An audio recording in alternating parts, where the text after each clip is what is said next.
Hello, it's John Heaton, and just wanted to do a quick tribute to Phil Spector, who just passed away. We just heard about an hour ago.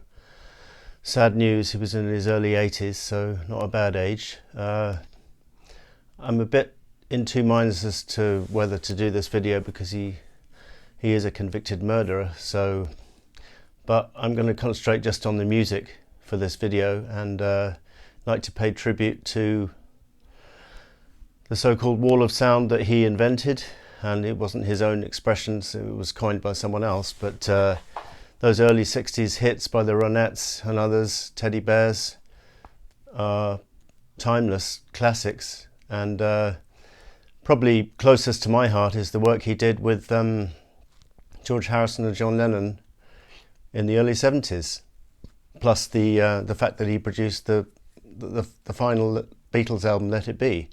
And he's come in for a lot of stick over the years about allegedly overproducing The Long and Winding Road or other tracks across the universe. But I think, well, at least three of the Beatles were pleased with his efforts. Paul wasn't.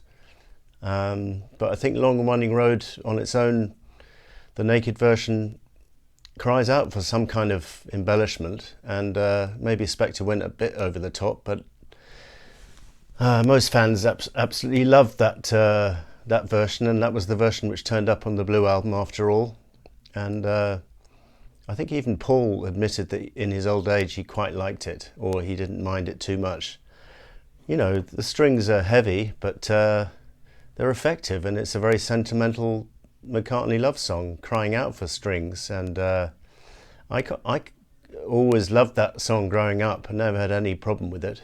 And John Lennon Plasticona Band, he took a bit of a back seat and didn't do too much embellishment, but you can feel his touch here and there, such as the superb piano on Love, which just kind of makes the song at the beginning and the end.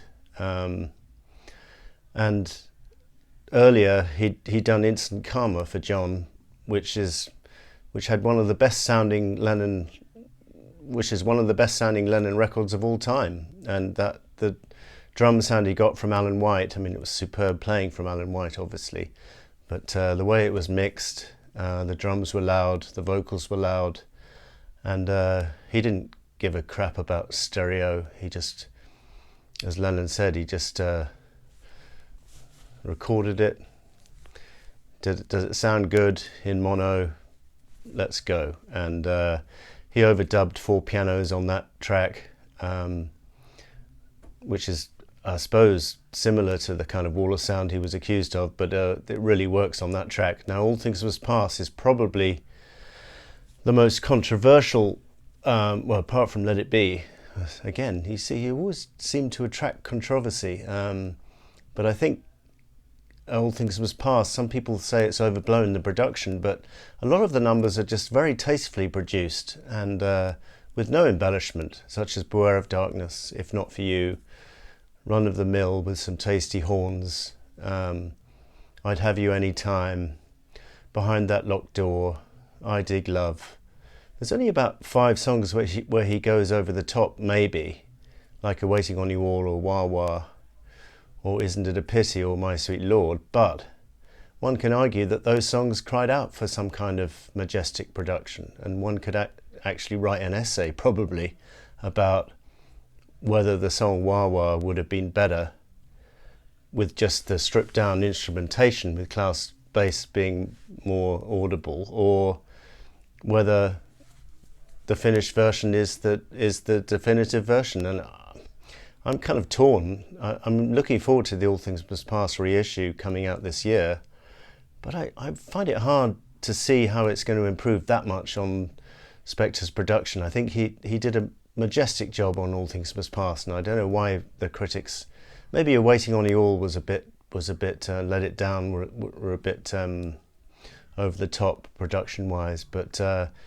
maybe it's because they weren't very good songs and they needed embellishment to make them more memorable, because Waiting on You All and Let It Down as songs, to me, are not in George's top drawer. If you want 2 classic examples of the wall of sound with the solo Beatles, I think Try Some Buy Some the single he recorded for Ronnie Spector in 1971, which didn't get anywhere, and then George reused it for Living in Material World. That's a classic example of just really nice string arrangement, and Lennon admitted that he nicked that arrangement for the Happy Christmas, War Is Over single, which again has these superb sleigh bells and all kinds of production tricks to make it into a timeless classic. And I picked up a Leonard Cohen album, something about Ladies Man or something, album from '77, which he produced, which was quite nice. And he did produce the Ramones, I think, one album, or I think he was involved with them for a while. But basically, my affiliation with Phil Spector is mainly through Let It Be, All Things Must Pass, Plastic Ono Band, Imagine, those albums. And they were important albums, and they were well produced as far as I'm concerned. And Let It Be, coming back to Let It Be, you'll say what you like about Long and Winding Road, but he got it right on Two of Us. And you could pair the version of Two of Us on the Naked version to his Let It Be version, and it's far superior on his version. The same with I've Got a Feeling. He mixed the guitars up loud. The Get Back song is another example where the George Martin produced single is a little bit light in its sound, and Phil boosted up the guitars to its benefit. What else? One After 909 is well produced, no embellishment there for You Blue. I mean, and I like the fact he included the chatter in and amongst the tracks, because although the purists say, you know, it was supposed to be back to basics, and we weren't supposed to have any, it was a bit of a conflict between, you know, the strings on Long Running Road versus the chatter. Either have one or the other, but I think the Let It Be album is a classic combination of both, and when one listens to Let It Be naked, one misses the chatter, you know, the Queen says no to pot smoking FBI members, etc., and I Dig a Pygmy by Charles Hawtrey and the Deaf Aids. So I think he did a good job on that Let It Be album. He did a good job, although in the background on Plastic Ono Band, he did a superb job on Imagine. It's a really well produced album.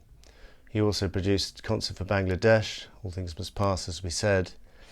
And, you know, it's difficult to pay tribute to a man too gushingly who's been convicted of murder. So obviously an unsavoury individual who did wicked things, and he was always a bit loony way before he killed that woman in 2003. Had revolvers in the studio during the rock and roll sessions, for example. But he brought out the best in his clients, whoever he worked with. I've not really heard a Phil Spector production where I've been disappointed. He's got his own style, sure, but I think it works. And yeah, rest in peace, Phil. Thank you for watching.